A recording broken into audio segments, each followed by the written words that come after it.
Before I provide details on economic performance, let me take this opportunity to remind you of the purpose of these quarterly economic estimates provided by the PIOJ. The PIOJ presents preliminary estimates on economic performance for each quarter, approximately 6 weeks following the end of the quarter being reviewed. This is based on early information available from major data providers.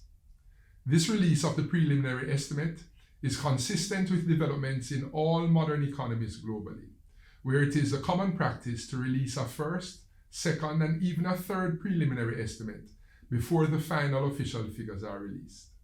In the case of Jamaica, the PIOJ releases the preliminary growth estimate within the first 6 weeks following the end of the quarter being reviewed, and Statin releases the official GDP figures at the end of the third month following the quarter being reviewed. The release of preliminary outturn information is used by various stakeholders, including our international development partners, the private sector, as well as the government, to inform critical planning and policy-related decisions. I would also like to reiterate that trends have shown that the gap between our initial estimate and the subsequent estimate produced by Statin is usually larger in times of extraordinary shocks, for example, the COVID-19 pandemic. That is, the variation between PIOJ's estimate and Statin's subsequent estimate is likely to be outside the usual band, both at the industry level as well as the overall growth outturn. Statin's data on GDP represents the official data on economic performance, and all preliminary estimates are updated to reflect the data provided by Statin. So, for example, for the preliminary estimate presented today, the actual data will be released by Statin at the end of December 2020, at which time all previous estimates for this review period will be updated. Today, we are reporting an estimated real value added contraction of 11.3% for the July to September 2020 quarter, relative to the corresponding quarter of 2019. The estimated outturn for the review quarter largely reflected the negative impact of 1. A surge in COVID-19 confirmed cases globally and locally, with Jamaica recording an increase of over 800% to 6,555 confirmed cases as at September 30 relative to June 30. This negatively impacted economic activities through reduced demand and a slowing in the pace of reopening. 2. The implementation of measures to manage the spread of the COVID-19 pandemic, which began impacting the island in March 2020. These measures were, however, less restrictive than the measures initially implemented in the previous quarter. As at June 15, 2020, there was a phased reopening of the island's borders to passenger movement, with requirements for pre-testing and prior approval before traveling. Curfew hours were also amended to allow for an extension in the opening hours for businesses, and gatherings were allowed for churches and entertainment venues with limits on crowd size and requirements for sanitization protocols to be observed. Specific measures included controlled re-entry with requirements for pre-testing for visitors to the island, continued implementation of curfew hours, which restricted people movement, opening hours of businesses, and adversely impacted the demand for goods and services, implementation of physical or social distancing, which restricted congregation of persons in one location and thus negatively impacted recreational and entertainment activities. 3. Lower capacity utilization within the mining and quarrying industry, following the temporary closure of Jamaica's largest alumina refinery in September 2019 to upgrade productive capacity. And 4. Weakened business and consumer confidence associated with uncertainties regarding the duration and impact of the pandemic. And 5. Weakened demand associated with lower income due to job losses and reduced work hours. Approximately 135,800 fewer persons were employed in July 2020 relative to 2019. This represented the largest decline on record. However, A further decline was tempered by improved weather conditions, which facilitated growth in the agriculture, forestry, and fishing industry. Note that the sustained heavy rainfall we've experienced started in October. Also, an uptick in construction activities owing to the industry's exemption from some COVID-19 management measures. Real sector developments in the goods producing industry. The goods producing industry was projected to have contracted by 3.6%, reflecting a downturn in performance for two of the four industries, namely mining and quarrying and manufacturing. Agriculture. Real value added for the agriculture, forestry, and fishing industry was estimated to have recorded an increase of 2%. This improvement reflected the impact of favorable weather conditions. Also, contributing to the industry's outturn were initiatives implemented by the government of Jamaica to improve output in the industry, including the Productivity Incentive Program, which provided fertilizer and seedlings to farmers, and the Agriculture Excess Buyback Program, which provided an outlet for farmers' produce in light of the oversupply as a result of reduced demand caused by COVID-19. Performance was driven by higher output in the heaviest weighted other agricultural crops component, as all other components recorded declines. Specifically, other agricultural crops was estimated to have grown by 8.4%, reflecting higher production in 8 of the 9 crop groups. The most significant increases were recorded for fruits, up 28.3%, condiments, up 22.3%, other tubers, up 21.3%, cereals, up 17.2%, and vegetables, up 15.3%. Lower output was recorded for traditional export crops, which declined by 0.2%. This largely reflected the absence of sugarcane production, as well as a 41.4% downturn in cocoa production, as banana production grew by 1.7%. Animal farming is estimated to have decreased due to lower broiler meat production. Egg production, however, grew by 24.6% to 53.4 million eggs. Mining and quarrying. Real value added for the mining and quarrying industry decreased by 22.9%, reflecting a decline in both alumina and crude bauxite production. Alumina production decreased by 24.3%, largely due to the operational closure of the Alpart refinery. The refinery will be closed for a period of 18 to 24 months to facilitate the execution of upgrade and expansion works. The capacity utilization rate at alumina refineries decreased to 44.9%, down 14.4 percentage points. Crude bauxite production fell by 8.5%, reflecting the impact of lower demand from overseas purchasers. Average bauxite capacity utilization rate decreased to 51.9%, down 4.8 percentage points. Manufacturing. Real value added for the manufacturing industry decreased by an estimated 8.7% due to lower output in both the food, beverages, and tobacco and the other manufacturing sub-industries. The contraction in the food, beverages, and tobacco sub-industry reflected the impact of lower production for poultry meat, down 28.6%, animal feed, down 13.3%, dairy products, down 21.7%, edible fats, down 7.5%, rum and alcohol, down 1%, and carbonated beverages, down 3.4%.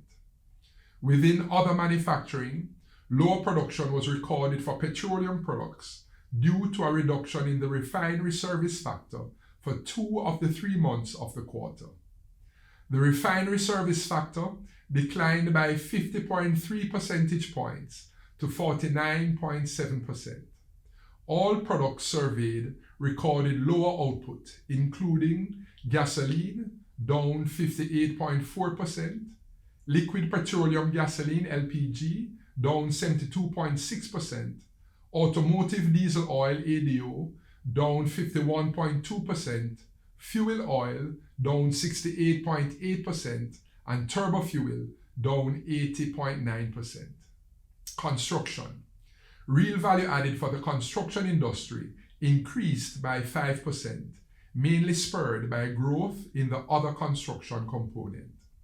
This performance was reflected in an 18.3% real increase in the sales of construction-related inputs. Cement supply to the local market also grew, recording an increase of 148.5%. Growth in the other construction component was due to an increase in capital expenditure on civil engineering activities, reflecting National Works Agency, which disbursed $5.3 billion relative to $2.7 billion in the corresponding quarter of 2019, NROC, which disbursed $1.4 billion relative to no disbursement in the corresponding quarter of 2019. This expenditure was directed towards the design and mobilization for the South Coast Highway Improvement Project. In the building construction component, hotel construction and the build-out of commercial offices supported the performance. However, growth was tempered by declines in housing starts by the NHT, down by 475 units to 400 units. Developments in the services industry. The services industry was estimated to have contracted by 13% relative to the corresponding quarter of the previous year, reflecting lower real value added for all industries, with the exception of producers of government services. Electricity and water supply. The electricity and water supply industry is estimated to have recorded a decline in real value added of 6.9%, reflecting declines in both electricity and water consumption. Electricity consumption fell by 8.4%, owing to lower consumption in all categories, with the exception of the residential component. Notably, there were lower sales to general service, that's small businesses using less than 25 kilovolt ampere kVA, down 11.8%. Power service, that's large businesses using more than 25 kVA but less than 500 kVA, was down 11.4%. Large power, that's businesses using more than 500 kVA, was down 10.9%. Street lighting plus other was down 25%, and largest power, that's rate 70, was down 24.7%. Sales to the residential category increased by 1.8% and may be attributed to stay-at-home measures implemented by the government to stem the spread of COVID-19. There was a decline in electricity sales for all parishes except Clarendon, which recorded an increase. Sales in Clarendon increased by 20.1%, reflecting higher sales in 4 of the 6 categories, led by the largest power category, that's rate 70. The parishes that recorded the largest reductions were Trelawney, down 29.2%, St. James, down 22.5%, and Westmoreland, down 21.8%. These declines are consistent with the fallout in the tourism industry. Water consumption fell by 0.9%, reflecting the combined effect of a 10.2% decline in the Western Division, which outweighed a 3.8% increase in the Eastern Division. Transport, storage, and communication. Real value added for transport, storage, and communication declined by 17.4%, mainly due to reduced activities in the transport and storage component. This was driven by a contraction in air, sea, and land transportation activities. The contraction in air transport largely reflected a reduction in total passenger movement, down 82.4%. Total air cargo movement also declined, registering a contraction of 18.6%. Similarly, there was a downturn in maritime transport activities due to a 20.8% reduction in cargo movement. wholesale and retail trade, repair and installation of machinery, WR trim.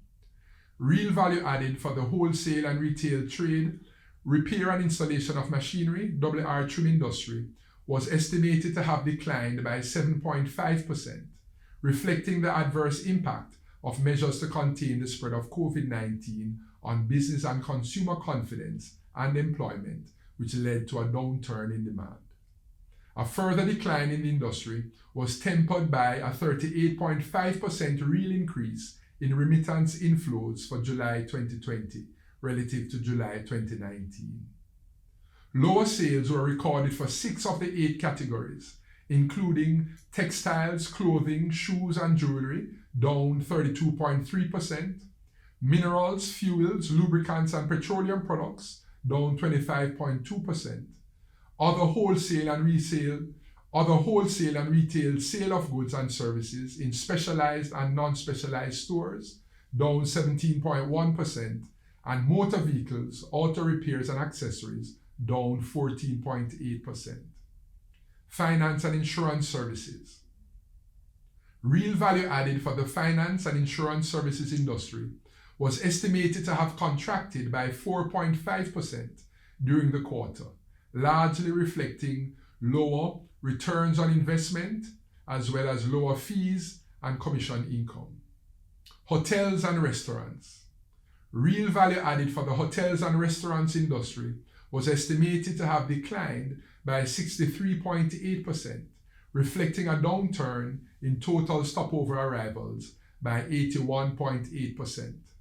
Lower arrivals were recorded by the main source markets, reflecting USA down 78.3% to 97,667 persons, Europe down 91.2% to 6,924 persons, and Canada down 88.2% to 7,928 persons.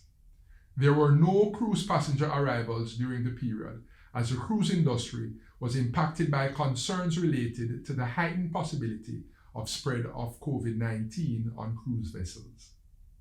Visitor expenditure was estimated to have decreased by 74.7% to US $215.7 million. GDP performance for January to September 2020. For the first 9 months of 2020, real GDP was estimated to have decreased by 10.7%. This reflected lower real value added for both the goods producing industry, down 6%, and the services industry, down 11.4%. All industries recorded a contraction in output, with the exception of agriculture, forestry and fishing, up 0.3%, and producers of government services, up 0.2%. The downturn for the 9-month period was led by hotels and restaurants, down 53.3%. Employment update. Regarding the employment update, our sister agency Statin has already provided an update on the labor force survey. As such, we will not present a detailed report on this area.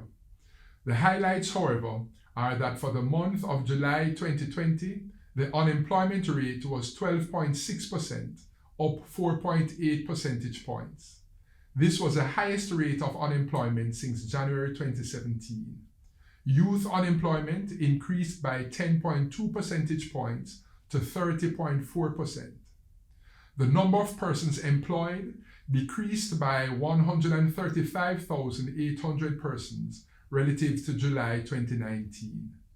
Male employment fell by 73,100 to 620,100 persons, while for females, employment fell by 62,700 to 498,200 persons.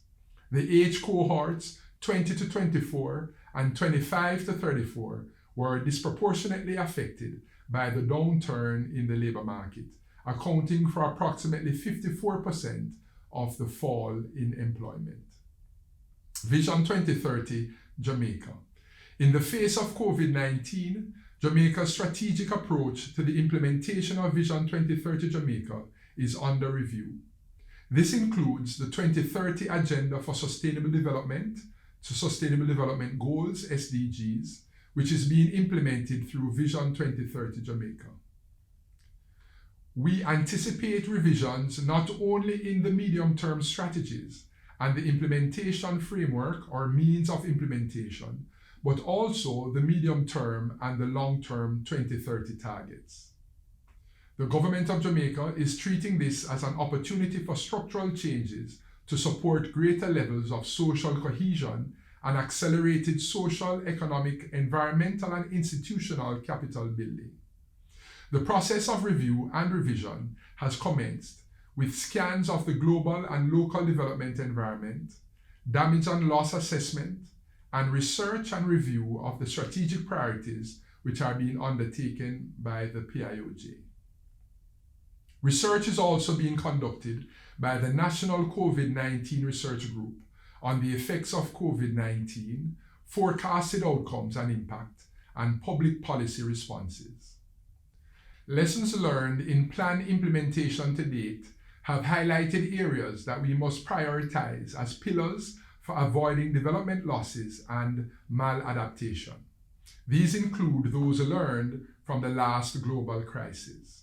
In particular, 1, the government has recognized the need to ensure that all previously determined long-term strategic priorities and development goals under Vision 2030 Jamaica are kept in focus while identifying those policy bundles and entry points for the development that will serve as most transformative and catalytic for renewal and growth. This was a key strength in the response to the previous global crisis. 2, there is also continued focus on strengthening governance institutions and mechanisms towards improved government effectiveness and the advancement of multidimensional justice, areas critical to a post-COVID-19 recovery that leaves no Jamaican behind. Jamaica achieved its target for government effectiveness against the last medium-term target set for 2018 and is moving towards the 2021 target. Within a whole-of-government, whole-of-society approach, effective governance is being driven by initiatives such as the Government of Jamaica's Programme for Strategic Public Sector Transformation and Modernization, led by the Cabinet Office and the Ministry of Finance and the Public Service, as well as efforts to strengthen sectoral governance led by ministries, departments, and agencies. These efforts include a inclusive and equitable delivery of public goods and services, including healthcare and education and training that is socio-demographically targeted and relevant, and the design and implementation of high-impact strategic interventions within established performance measurement and accountability frameworks. B, strengthening the partnership framework and capitalizing on social responsibility as a framework for action. 3, advancing science, innovation, and technology enablement, including the development of digital governments toward a digital society and economy, as well as strengthening national capacity for risk management and adaptation and agile responses to shocks and crises are elevated priority areas. Looking at the short-term economic outlook, October to December 2020, and the calendar and fiscal year 2020-2021. We will now turn to the short-term prospects for the Jamaican economy. Generally, the prospects continue to be negative, given the impact of the spread of COVID-19 and the measures implemented to manage its spread on the domestic economy. Recall that despite the relaxation of some measures, others remained, including nightly curfews and physical distancing measures. Another contributor to this negative outlook is a very active Atlantic hurricane season that has produced significant rainfall. The resultant flooding will negatively affect agricultural production as well as road and housing infrastructure. Despite these anticipated negative impacts, most industries are expected to record reduced levels of contraction. Additionally, the drag on growth from the closure of the Gisco Alpart refinery will dissipate as that impact cycles out as at September 2020. For October 2020, total bauxite production increased by 12.6%, reflecting increased alumina production of 36% and crude bauxite production of 3.9%. Within this context, economic downturn is anticipated for the remainder of this calendar and fiscal year. For October to December 2020, it is projected that the economy will contract within a range of -9% to -11%, resulting in a calendar year contraction in the range of -10% to -12%.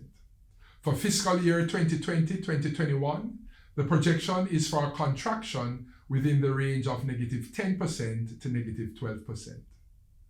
So in summary, the Jamaican economy continued to contract during the review quarter. However, there was a tempering in the rate of contraction consequent on the phased reopening of the economy. A slowing in the pace of decline is expected to continue throughout the short term. Agriculture recorded a positive outturn during the review quarter. However, the impact of the adverse weather conditions during the October to December 2020 quarter, which destroyed crops in the field and delayed the replanting efforts of farmers, is anticipated to result in a contraction in output for this industry in the short term. The fall in employment recorded in July 2020 of 135,800 persons represented the largest year-on-year contraction ever recorded. The gravity of this development is highlighted when compared with the accumulated decline in the labor force from the 2008 global economic and financial crisis, which was 90,900 persons over a 3-year period. Following the crisis of 2008, GDP took 11 years to recover, while employment took approximately 8 years. It should be noted, however, that during the period prior to the COVID-19 pandemic, the Jamaican economy benefited from the implementation of the Economic Reform Program, which resulted in entrenched macroeconomic stability evidenced by low unemployment and inflation rates, a decline in debt to GDP ratio, and 7 consecutive years of economic growth. Given these improvements in macroeconomic fundamentals, the Jamaican economy was in a strengthened position at the onset of the pandemic relative to the state of the economy prior to the 2008 crisis. In light of this improved position, current projections are for GDP levels to recover within 3 to 4 years and the labor market within 2 to 3 years. In closing, the Jamaican economy is faced with significant challenges as a result of the COVID-19 pandemic. In response, the authorities are ensuring that policy prescriptions employed reflect a delicate balance between effectively managing the spread of COVID-19 while at the same time facilitating sustainable economic recovery. Strategic priority actions of the government therefore include an increased focus on public investment with the assistance of our development partners to spur economic activities as we work together to build forward stronger. Let me take this opportunity to thank all the hardworking and dedicated team at the PIOJ. I encourage us all, stakeholders in Jamaica, to maintain the dialogue and continue the collaboration as we sustain our commitment to make Jamaica the place of choice to live, work, raise families, and do business. God bless you all.